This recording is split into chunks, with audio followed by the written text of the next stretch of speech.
네, 오늘도 우리 귀한 수요일 맞이해서 예배자리 함께 하신 여러분들 축복합니다. 우리 말라기는 구약 성경의 마지막 책입니다. 이 책이 쓰여진 시기 역시 아마도 제일 마지막에 쓰여졌을 가능성이 높습니다. 이 책의 저자인 말라기는 이 말라기에 대해서 좀 알려진 바가 많지 않습니다. 이 말라기란 이름은 나의 사자라는 뜻입니다. 나의 사자.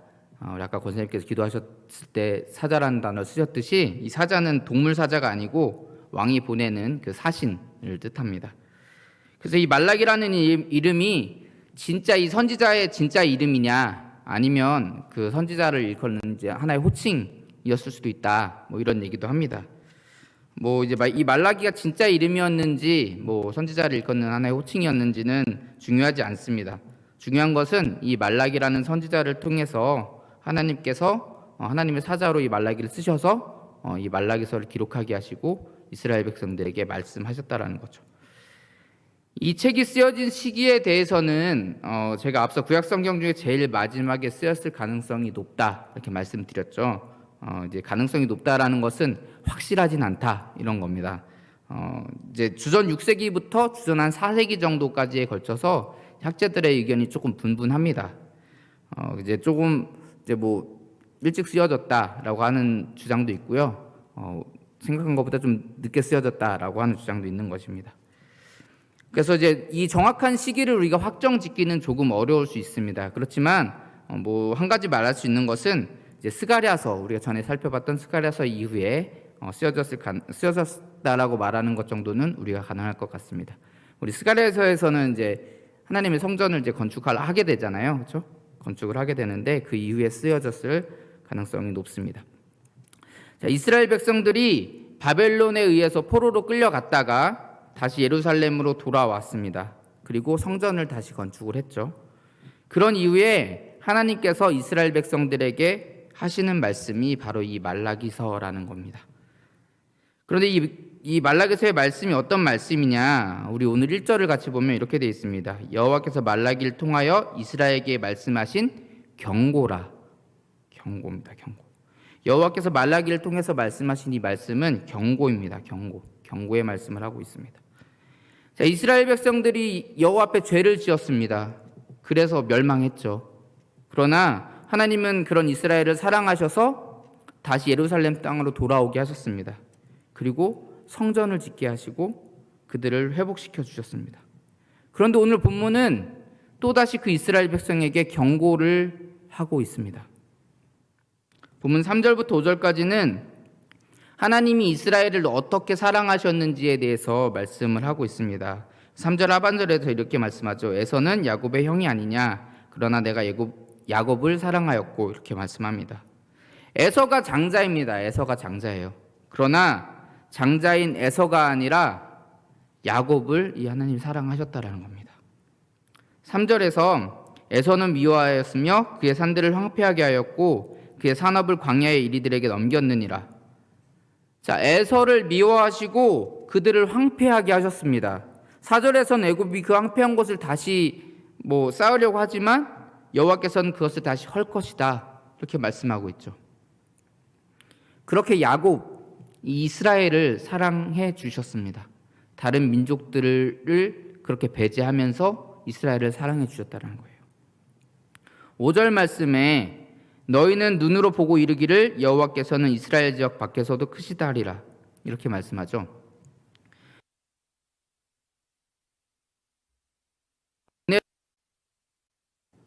에돔을 미워하시는 그 모습들, 그래서 그들을 황폐하게 하시는 그 모습들을 바라봅니다.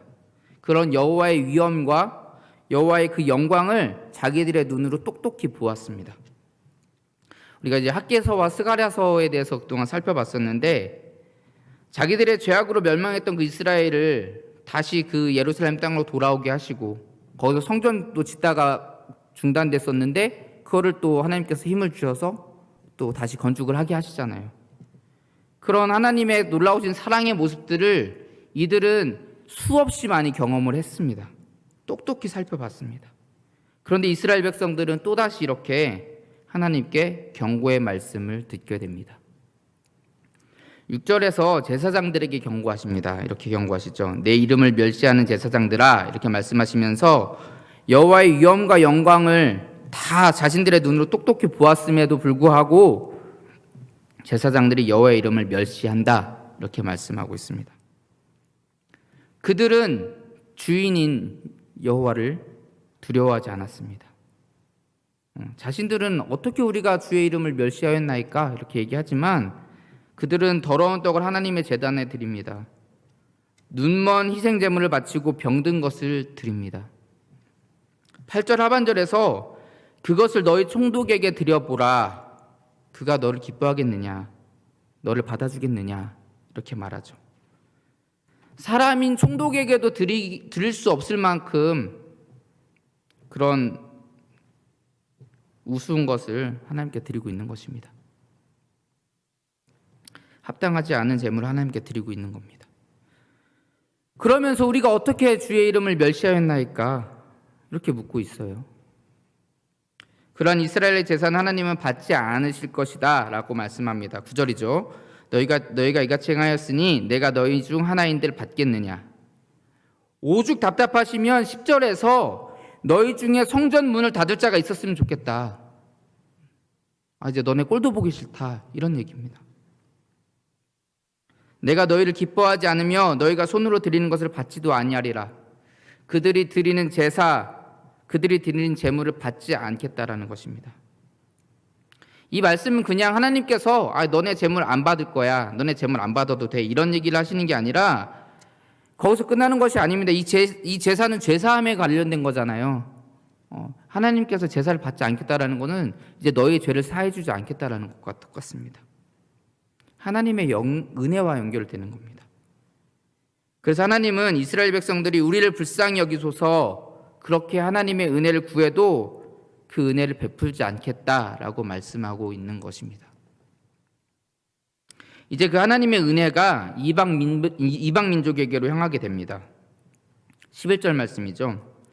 만군의 여호와가 이르노라. 해 뜨는 곳에서부터 해 지는 곳까지의 이방 민족 중에서 내 이름이 크게 될 것이라.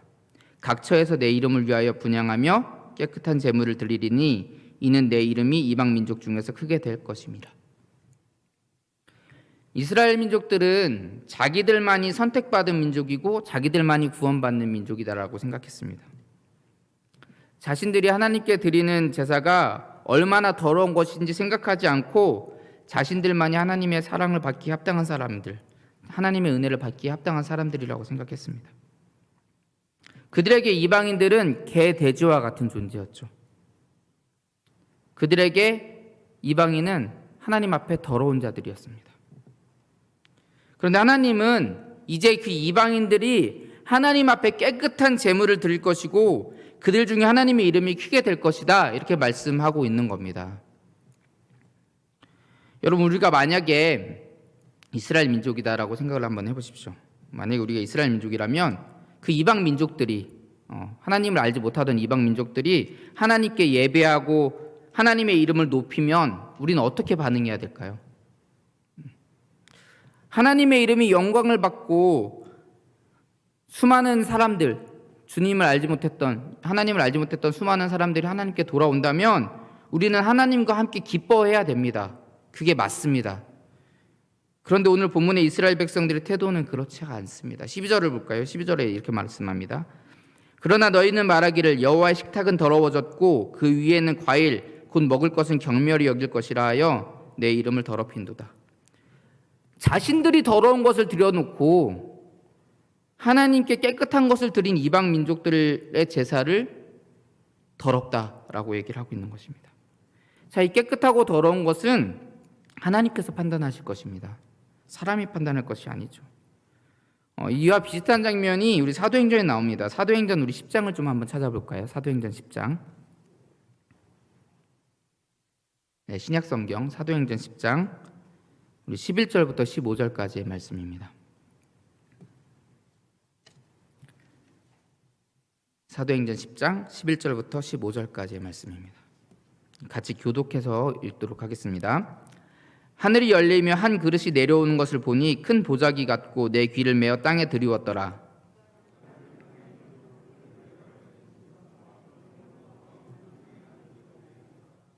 또 소리가 있으되 베드로야 일어나 잡아먹어라 하거늘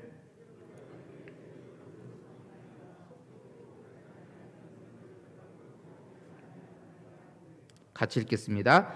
또 두 번째 소리가 있으되 하나님께서 깨끗하게 하신 것을 내가 속되다 하지 말라 하더라. 아멘. 베드로가 욥바에서 기도하던 중에 본 환상이죠. 하늘에서 내려온 큰 보자기에 유대인들이 부정하다고 생각했던 동물들이 있습니다. 하나님께서 잡아먹어라 이렇게 말씀하시니까 베드로가 그럴 수 없다라고 말씀합니다. 속되고 깨끗하지 아니한 것을 내가 결코 먹지 아니하였나이다 이렇게 말하죠. 그때 하나님께서 깨끗하게 하신 것을 내가 속되다 하지 말라 이렇게 말씀합니다. 이 환상 이후에 베드로는 이방인인 백부장 고넬료를 만나게 되고 그와 교제하게 됩니다. 그리고 나서 이제 베드로가 고백하는데 그것이 이제 34절과 35절에 나와 있습니다. 34절과 35절도 같이 한번 읽어보겠습니다. 시작. 베드로가 입을 열어 말하되 내가 참으로 하나님은 사람의 외모를 보지 아니하시고 각 나라 중 하나님을 경외하며 의를 행하는 사람은 다 받으시는 줄 깨달았도다. 아멘. 자, 유대인들은 이 혈통적 이스라엘을 굉장히 중요시합니다. 그러나 하나님은 결코 혈통적 이스라엘에 얽매이지 않습니다. 그것은 단지 겉모습일 뿐이죠. 하나님은 이스라엘에 바치는 그 제물들의 겉모습이 흠이 있어가지고, 그리고 다시 말하면 그 겉모습이 안전하지 않아서 예쁘지 않아서 그 제물을 더럽다 하신 것이 아닙니다. 그 제물이 싸구려 제물이라서 더럽다고 하신 것이 아닙니다. 만약에 상황이 어쩔 수 없는 상황이었어요. 드릴 게 그거밖에 없어요. 그래서 만약에 그런 흠 있는 제물을 드렸다고 하면 하나님은 그 제물을 기뻐 받으셨을 겁니다. 하나님이 값비싼 양과 소만 드리라고 하지 않으시잖아요. 힘이 없는 자들을 위해서 비둘기를 제물로 바칠 수 있게 하셨습니다. 하나님은 비둘기도 기쁘게 받으십니다. 중요한 것은 무엇이냐면 그들의 마음입니다. 그들의 마음. 그들은 충분히 하나님께 흠 없는 것을 드릴 수 있었음에도 불구하고 병든 것, 전 것을 가져와서 드렸습니다. 그들이 드린 흠 있는 제물은 하나님을 향한 그들의 마음에 흠이 있었다라는 것을 의미합니다. 마태복음 6장 21절에서 이렇게 말합니다. 내 보물이 있는 그곳에는 내 마음도 있느니라. 여러분, 우리의 마음은 어떻습니까? 온전히 하나님께 향하고 있습니까? 우리의 예배가 정말 하나님께서 기뻐 받으실 만한 흠이 없는 그런 예배를 드리고 있습니까? 지금 이 순간 여러분들의 마음을 온전히 하나님께 드리고 있습니까? 우리는 우리의 예배를 점검해야 합니다. 다 아시는 얘기입니다. 예배 가운데 딴 생각하지 않고 하나님께 마음을 쏟고 온전히 집중해서 정말 그렇게 예배하는 것, 우리가 모르지 않습니다. 다 알고 있습니다. 그러나 우리가 그것을 계속해서 점검해 나가지 않으면 우리도 모르는 사이에 타성에 젖은 예배, 형식적인 예배를 드리고 있을 때가 많습니다. 우리는 항상 우리의 예배를 점검해 보아야 됩니다.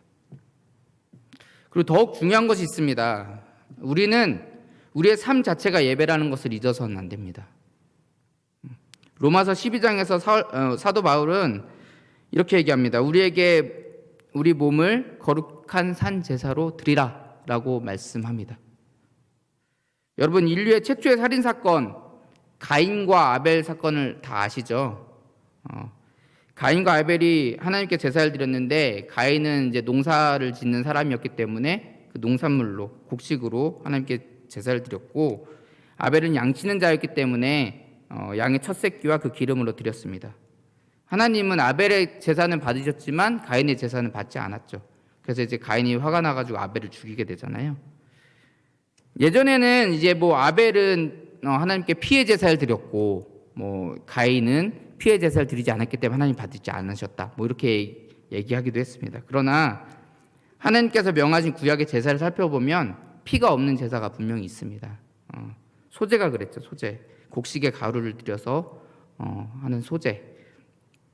가인의 제사가 곡식이었기 때문에 안 받으신 것이 아니라는 겁니다. 창세기 4장 4절과 5절에서 이렇게 말씀합니다. 뭐라고 얘기하냐면 여호와께서 아벨과 그의 제물은 받으셨으나 가인과 그의 제물은 받지 아니하신지라. 하나님은 아벨과 그의 제물을 받으셨습니다. 또한 가인과 그의 제물은 받지 않으셨습니다. 하나님은 그들의 제물만 받으시고 받지 않으신 것이 아니라 그들 자체, 아벨 자체, 가인 자체를 받으시고 받지 않으신 것입니다. 이것은 단지 제사의 형식과 제물의 종류가 중요한 것이 아니라 그 삶의 모습이 어떠한지가 중요하다라는 것을 말씀하고 있는 것입니다. 우리의 삶 속에서 항상 하나님의 사랑과 은혜를 기억하고 하나님의 말씀을 생각하면서 살아가고 있는지, 아니면 내가 먹고 사는 문제를 있는지 살펴보아야 됩니다.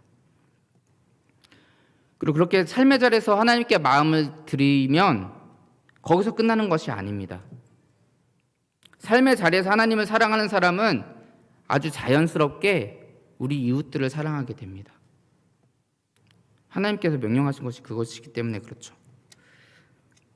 마태복음 25장의 양과 염소의 비유를 보면 오른편의 양 의인에게 이렇게 말씀하십니다. 내가 줄일 때 너희가 먹을 것을 주었고 목마를 때 마시게 하였고 나그네 되었을 때 영접하였고 헐벗을 때 옷을 입혔고 병들었을 때 돌보았고 옥에 갇혔을 때 와서 보았느니라. 그렇게 얘기하니까 우리 의인들이 물어봅니다. 저희가 언제 그랬어요? 라고 물어봐요. 이에 의인들이 대답하여 이르되 우리가 어느 때에 주께서 줄이신 것을 보고 음식을 대접하였으며 목마르신 것을 보고 마시게 하였나이까? 이렇게 묻죠. 반대로 이제 왼편에 있는 염소에게, 즉 악인에게 이렇게 얘기합니다. 내가 줄일 때 너희가 먹을 것을 주지 아니하였고 목마를 때 마시게 하지 아니하였고 나그네 되었을 때 영접하지 아니하였고 헐벗었을 때 옷 입히지 아니하였고 병들었을 때와 옥에 갇혔을 때 돌보지 아니하였느니라 하시니, 왼편에 있는 자도 이제 우리가 언제 그랬습니까? 우리가 언제 그랬습니까? 이렇게 물어봐요. 거기에 대한 대답이 40절과 45절에 나옵니다. 이렇게 말씀합니다.